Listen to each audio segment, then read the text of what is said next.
三鄉雅居樂半山中心城130平方做咗3+2房嘅，咁依家全新裝修嘅話，開價先係108萬，值唔值得呢個價呢？我哋跟住鏡頭上去睇下先。上到咗呢套單位呢，首先我哋見到呢個單位呢係一個全新裝修嘅，咁佢嘅房產面積呢係130平方啦，贈送面積亦都係非常之大嘅。首先我哋嚟睇翻啦，陽台嘅一個位置佢一個西南朝向嘅，望翻出去嘅景觀咧係比較開揚啲啦。睇翻係我哋呢邊嘅一個田野啦，以及自建房。遠景嘅話咧，睇翻我哋名座價嘅酒店信昌廣場以及金融中心呢邊咧，全部都望到啦。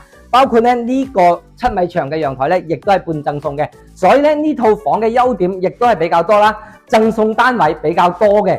咁我哋嚟睇翻佢整套房咧都做咗個佈局性嘅一個改動。咁我哋首先嚟睇翻廚房呢邊嘅位置廚房嘅話咧，佢同我哋嘅生活陽台打通咗，做咗個比較大嘅一個廚房非常之好用嘅。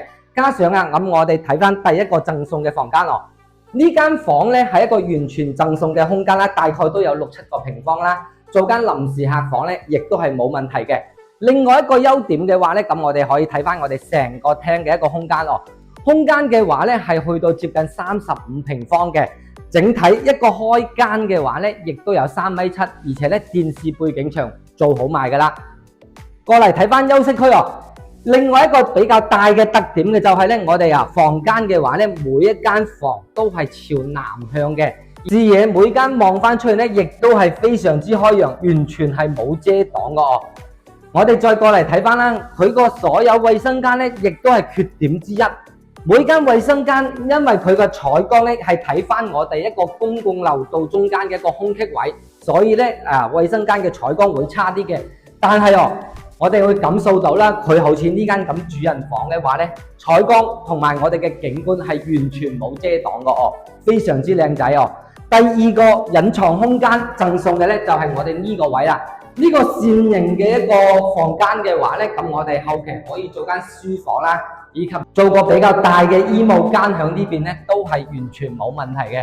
咁呢間房咧有缺點，亦都有優點。但係咧，我哋目前上到嚟睇呢套房嘅話咧，佢嘅優點咧係比缺點要好啲嘅。因為咧，我哋主要休息區嘅房間咧都係一個朝南向衛生間嘅所有缺點咧，就係同我哋廚房一樣啦。佢係望翻我哋公共樓道中間嘅一個位置啦，所以採光咧會暗翻少少。但係咧，亦都唔會影響我哋呢邊嘅一個正常通風問題。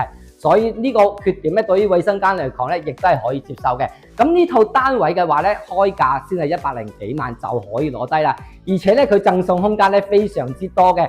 實際使用面積咧去到接近150平方嘅。假如你對呢啲戶型感興趣嘅話咧，或者你想睇咩戶型咧，歡迎聯繫我過嚟，我同你去拍嘅。